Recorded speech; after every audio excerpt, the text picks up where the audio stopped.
I'm 71, and apparently, that's the age when your own children start treating you like a fragile houseplant. Last week, my daughter Megan stood in my kitchen with that overly gentle voice people use when they're about to do something outrageous. Del, we've been thinking, maybe it's time you considered a retirement home. A retirement home? Me. A man who still fixes his own sink, grills his own steaks, and mows his lawn better than half the 20-year-olds on my street. I stared at her, wondering if she'd mix me up with some other old man who actually needs help opening jars. But she kept going. It's safe. It's social. They have activities. Activities, please. I've survived 2 wives, a mortgage crisis, and a bowling league full of men who cheat on the scorecards. I've had enough activities for several reincarnations. Still, I nodded, slowly, thoughtfully, as if I were accepting my tragic fate. Inside, though, I felt that familiar spark, the one that gets me into trouble but makes life exciting. Right there, while she rambled about structured environments, I turned to you, my loyal listeners, because you always get me better than my own family. Subscribe, hit the like button, and tell me in the comments how old you are and where you're from. For you, it's just a small thing. But for me, it's the reason I keep telling these stories. Then I looked back at Megan and said, you know what? Maybe you're right. Maybe it's time. Her eyebrows practically launched into orbit. She expected a fight, not surrender. What she didn't know was that I already had a plan brewing, and the next morning I set it into motion. When Megan arrived at the retirement home later that day, she didn't find me sitting there with a sad suitcase. She walked into something she absolutely did not expect. The retirement home Megan picked was called Silver Pines, which sounded less like a home for seniors and more like a discount candle scent. But I wasn't planning on moving in, no. I had a far more interesting mission. I got there at 8 in the morning, rolling in with a thermos of strong coffee, my old portable speaker, and the confidence of a man who knows he's about to cause trouble. The good kind. The receptionist, a cheerful woman named Stacy, looked at me over her glasses. Mr. Lawson, are you checking in today? Checking in? I laughed. Honey, I'm checking you in for the wildest morning you've had all year. She blinked like I'd just spoken ancient Greek. But I'd already spotted the recreation room behind her big windows, comfy chairs, a TV frozen on a weather channel nobody was watching. Perfect venue. I walked in like I owned the place. 3 residents looked up from a puzzle that had exactly 1 piece left. One man, Ron, stared at me and said, You lost? No, I said, dropping my speaker on the table. But I'm about to help you all find something. Your morning energy. I put on some old Motown just loud enough to wake up the wallpaper, and to my surprise, the residents perked up like sunflowers. Ron started tapping his foot. A woman named Judith got up and said, Well, if the new guy is starting a party, I'm not missing it. Within minutes, more people wandered in, drawn by the music or maybe just bored enough to embrace chaos. Someone brought orange juice. Someone else wheeled in a cart with muffins. Judith insisted I wear a paper party hat she'd borrowed from last week's bingo night. I didn't argue. And just when the room was full of laughter, clapping, and a man named Carl trying to moonwalk with his walker, that's when Megan arrived. The automatic doors slid open, and she froze like a deer spotting disco lights. Her father hadn't come to be admitted, he'd come to host a morning celebration at a retirement home he didn't even live in. And the moment our eyes met, her jaw dropped so low, I could have slipped a muffin into it. She didn't know yet the real surprise was still coming. Megan marched into the recreation room like a woman storming the gates of a castle, except the castle was full of retirees wearing paper hats, and the gates were decorated with Judith's homemade banner that read Happy Tuesday, because apparently she makes those for every day of the week. Dad, Megan hissed under her breath. What? What is this? I took a sip of orange juice from a cup with cartoon penguins on it. Sweetheart, this is what you called a safe and social environment. I'm just socializing. Behind her, Carl attempted another moonwalk. His walker squeaked like an old violin, and Megan flinched every time it screeched. Someone stop him before he dislocates something, she whispered. Judith patted her arm. Relax, dear. Carl's been dislocating things since 1984. Megan pulled me aside, lowering her voice. You were supposed to come here for an evaluation, not... She waved her hand in a circle, indicating the chaos. Not this circus. Circus? I grinned. Honey, circus is charge admission. This is a free community event. Her face went red, not angry red, more like the red of someone realizing they've lost control of a situation that was never theirs to manage. Dad, people are staring, she whispered. I looked around. Everyone was definitely staring, but with huge smiles, clapping along as Ron and another woman tried to start a conga line around the room. Yeah, I said softly. They're staring because they're having fun. That's allowed, last I checked. Something shifted in Megan's expression, then a tiny crack in her irritation. Maybe she wasn't expecting to see me laughing, connecting, actual people enjoying my presence instead of worrying about me. But before she could react, Stacy, the receptionist, burst into the room, slightly breathless. Mr. Lawson, your daughter called earlier to arrange your intake paperwork, but I didn't realize you'd already started a celebration. Spontaneous morale. Building session. I corrected. Write that down. Maybe the board will give me a discount. Megan pressed her fingers to the bridge of her nose. Dad, please, can we talk outside? I was about to answer, but then something unexpected happened. The residents began chanting, Let him stay. Leave him alone. We like him better than the Tuesday meditation instructor. Megan stared at the room full of supporters like she'd walked into an alternate universe.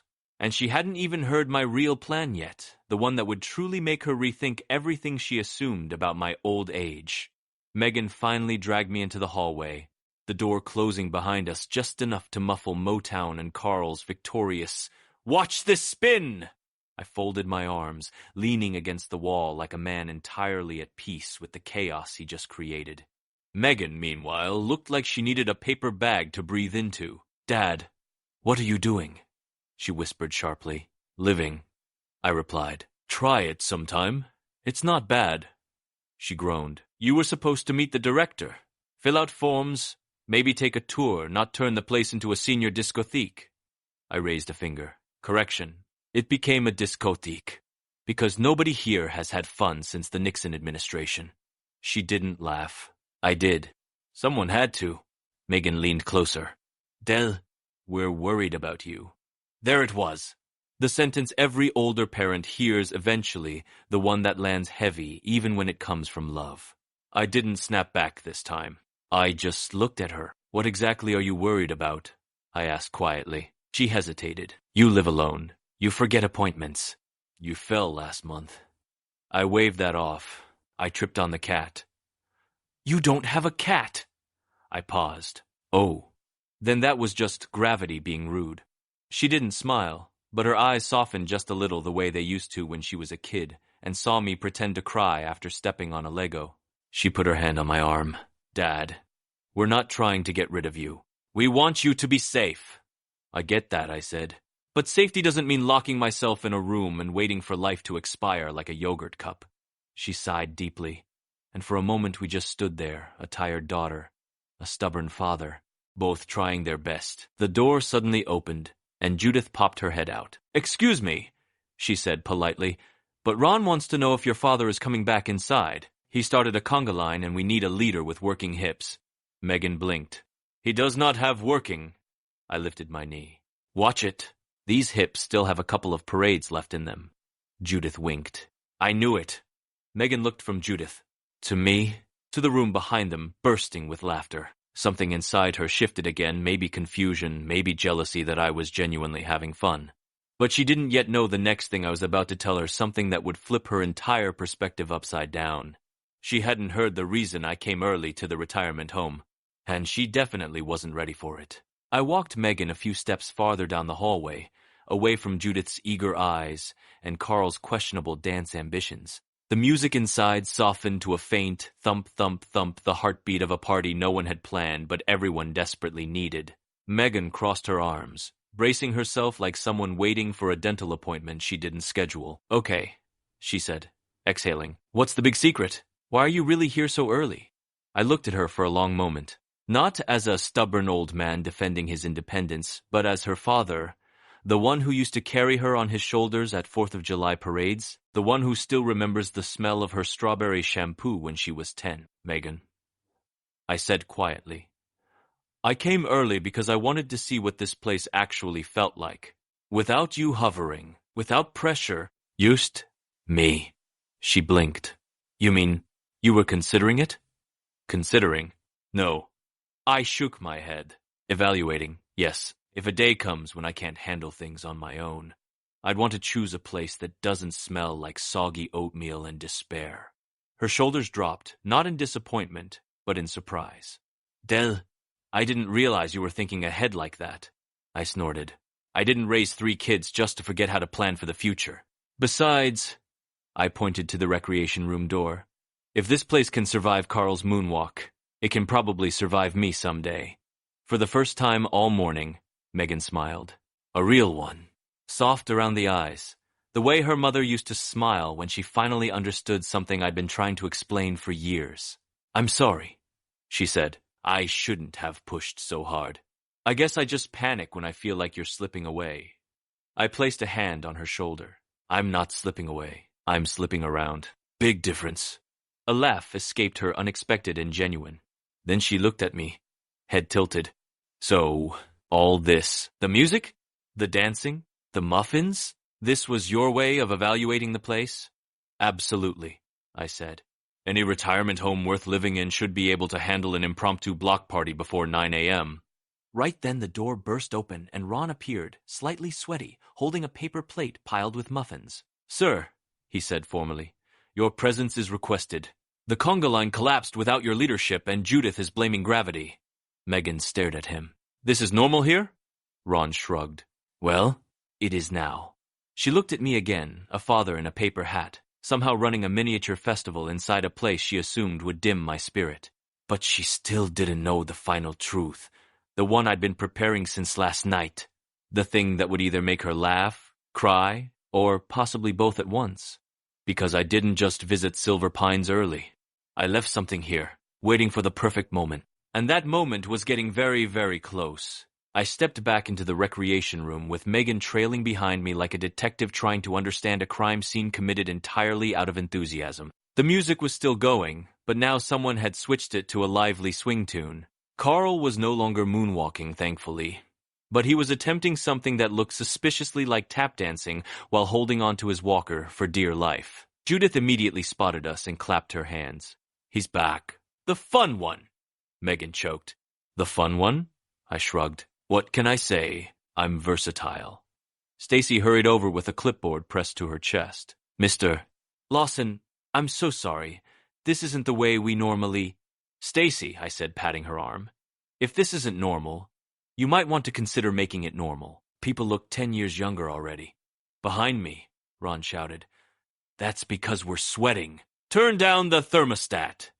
Someone else yelled. No, this is the first time I've felt alive since Reagan. Megan looked around the room. The laughter, the dancing, the controlled chaos, and slowly her expression changed. Not irritation, not panic. Something softer, something like wonder. Dad, she said quietly. I didn't know people here could be like this. I lifted a muffin. People everywhere can be like this if you give them a good playlist and no supervision. She laughed, the real kind, the kind she used to have before life got heavy. Then she pointed at the corner. Why is there a piñata? I cleared my throat. Ah, yes, that. Last night, before I came here, I stopped by a party supply store. Not because I thought these people needed candy raining from the ceiling, but because I had a point to prove. A silly one, a symbolic one, maybe even a sentimental one. I walked over to the piñata, a bright blue donkey with a goofy grin, and tapped its side. I brought this. Megan stared. You... What? It's not for hitting, I explained. It's for opening. Isn't that the same thing? Not today. I carefully opened the flap at the bottom, revealing what I'd tucked inside before sunrise. A stack of handwritten cards, each one with a small message inside. Megan looked at me in disbelief. Del, what is this? I swallowed, suddenly feeling every one of my 71 years, but in the good, heavy, meaningful way. These are notes, I said softly. For your future. For your brother's future. For mine, if I ever live here someday. Thoughts I didn't want to say out loud, because they get lost in arguments. So I wrote them. Her face went still. Not shocked, not confused, moved. A single thought flickered across her eyes. Dad didn't come here to embarrass me. He came here because he's still thinking ahead, still loving us, even when we don't deserve it. But she didn't know yet what was inside the card with her name on it. And when she opened it, everything between us would shift. Megan stared at the piñata like it was a ticking bomb filled with family secrets. The room around us kept buzzing, Judith arguing with Carl about whether his tap dance routine counted as cardio, Ron fanning himself with a bingo card he'd stolen from some drawer, but Megan heard none of it. Her eyes were locked on that stack of handwritten cards sitting inside the bright blue donkey. "Del, you wrote notes?" she whispered. "Of course I wrote notes," I said. "Your generation texts feelings. Mine mails them." She picked up the first card, her name written on the front in the same sloppy handwriting I've had since the 70 seconds. Her fingers trembled just a little. I pretended not to notice. A father can be sensitive without humiliating his child. "Do you want me to read it here?" she asked. "Up to you," I said. "But Judith has big ears. She'll hear every word anyway." Judith shouted from across the room. "I absolutely will." Megan opened the card slowly, like she was afraid it might dissolve. Inside was a short message, nothing dramatic, nothing poetic. Just the truth written simply, the way older folks do because we don't have time for fluff. "Meg, if one day I have to leave my home, I want you to know it won't be because you failed me. It'll be because I want you to live your life without worrying that you're neglecting mine. Love me, visit me, but don't carry me on your shoulders. I'm still walking beside you, Dad." Her breath hitched a tiny, sharp inhale, and I felt it like someone tugging on a thread tied around my own chest. "Dad," she murmured, eyes shining just a little. Not enough to cry, just enough to remind both of us we were still human, before anything else could happen. Ron suddenly shouted, "Hey! Who took my muffin?" Carl lifted his hand. I thought it was community property. It had my name on it. "You wrote your name on a muffin?" "I didn't want Stacy to steal this one." Megan wiped her eyes, half laughing, half sniffling. "How is this place both chaotic and adorable?" I leaned closer. "You'd be surprised how many places get better when you let people be themselves." She looked around the room again, not as a daughter evaluating a retirement home, but as someone witnessing a small, unexpected pocket of joy where she least expected it. "You really did all this just to understand the place?" she asked. "No," I said gently. "I did it to understand how you see me, and to show you how I see myself." She bit her lip, nodding slowly. It landed every word, but she still hadn't opened the second thing I brought. The thing tucked safely in my jacket pocket, and once she saw it, it would change the entire direction of this day. Megan noticed the way I kept one hand tucked against my jacket, thumb pressed over the pocket like I was guarding something fragile. She narrowed her eyes, not suspicious, more curious, the way she used to look when she was little and saw me hiding birthday presents behind my back. "What else did you bring?" she asked softly. "Oh, just something small," I replied. "Dad, every time you say that, it turns out not to be small at all." She had a point. I once described a used boat as a little weekend project. It had 3 leaks and no motor. But this wasn't a disaster. This was something I'd been holding on to for months and never found the right moment to share. I reached into my jacket and pulled out a folded piece of paper, old, creased, and yellowed at the edges. Megan's face shifted immediately because she recognized the handwriting even before she unfolded it. "Mom's handwriting." She froze. "Is that—" I nodded. "Your mother wrote this the year before she passed." I found it tucked inside her cookbook. Megan held it like it might shatter. "Why didn't you show us sooner?" "Because you weren't ready," I said. "And maybe I wasn't either." She opened it slowly. Inside was a short note typical of your mother, direct and full of quiet warmth. "If something ever happens to me first, please don't become lonely. The kids will hover. They love you, but don't let them smother you. Live. Be stubborn. Be joyful. If you ever choose a retirement home one day, let it be your choice, not theirs. Claire." Megan pressed the paper to her chest, eyes glistening. "Mum, she knew we'd do this." "She always did," I whispered. "She could predict you kids better than weather forecasts." Megan let out a shaky laugh, half heartbreak, half nostalgia. "Why did you bring it today?" Because I wanted you to know I'm not fighting you. I'm not rebelling. I'm just doing what your mother asked me to do. Live on my own terms. Before we could say anything else, Stacy rushed over, panicked. Mr. Lawson, Carl has climbed onto a chair. Megan spun around. Why would he do that? Stacy wheezed. Because he said he's feeling the groove. From across the room, Carl shouted, Turn up the volume. These hips don't last forever. Megan covered her mouth, laughing through her tears. Del, I can't believe this is happening. Oh, believe it, I said. This is the most excitement Silver Pines has had in a decade. She looked at me, truly looked, and for the first time all morning, I saw no fear, no frustration, no guilt, just understanding. But she still didn't know what I had planned for the rest of the residents, the final piece of my surprise. And once it started, every single person in that room, including Megan, would remember it for the rest of their lives. The moment Megan tucked Mom's note safely into her purse, something in her posture changed. She wasn't guarding me anymore. She was standing with me, same height, same breath, same memory between us. A team again, like we hadn't been in years. But I wasn't done. I clapped my hands loudly enough to startle a man who'd fallen asleep in a recliner. All right, ladies and gentlemen, gather up, Judith whispered loudly to Carl. Oh, this is going to be good. He has announcement energy. Everyone moved toward the center of the room, some shuffling, some wheeling, some being nudged by neighbors who refused to let them miss the moment.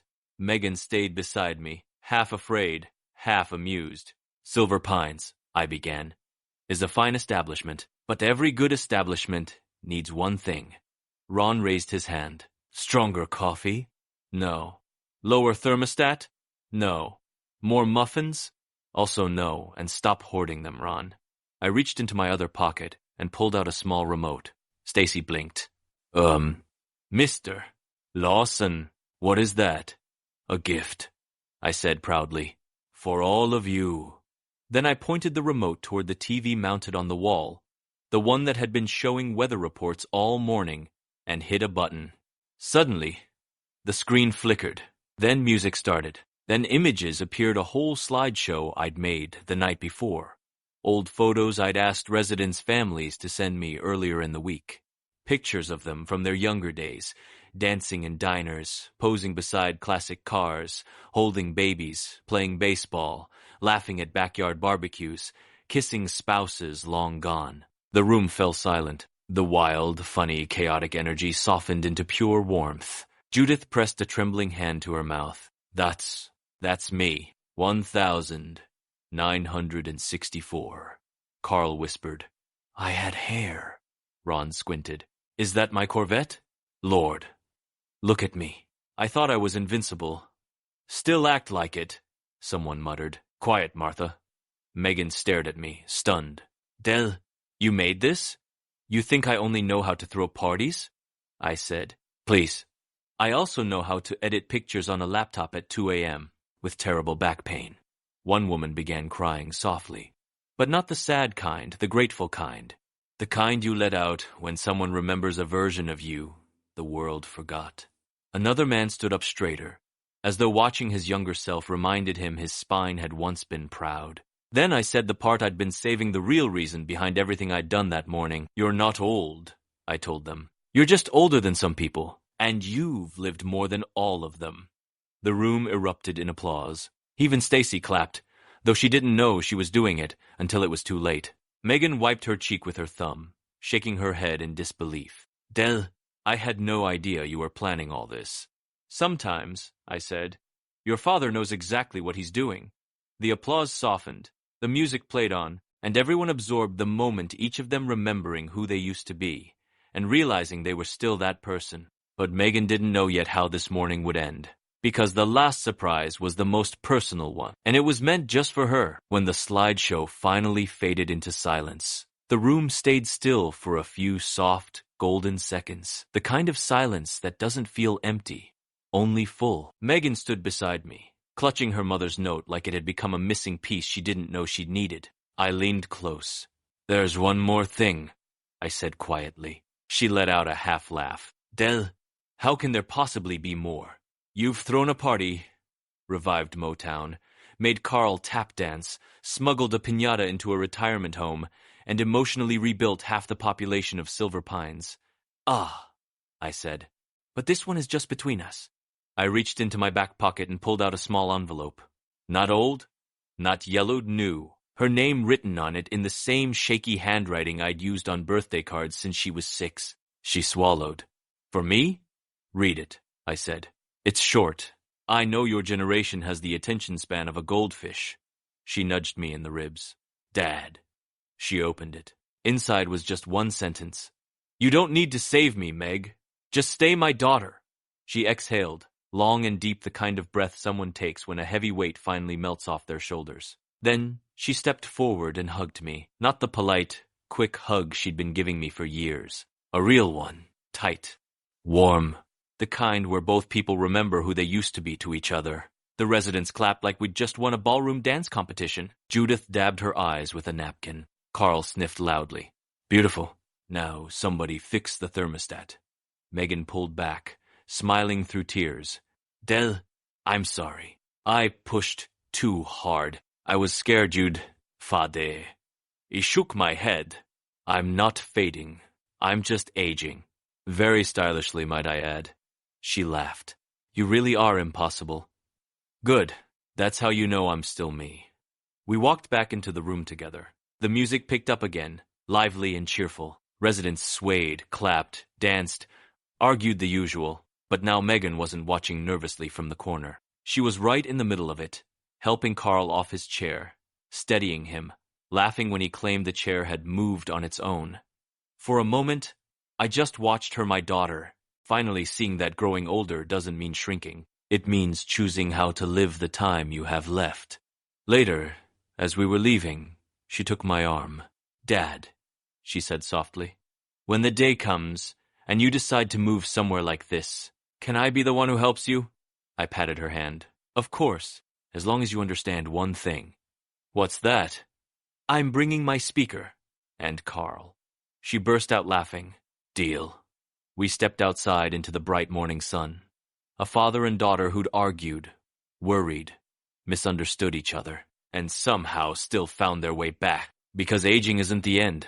It's just a new kind of beginning. And sometimes you have to throw a retirement home party to remind people you're still alive.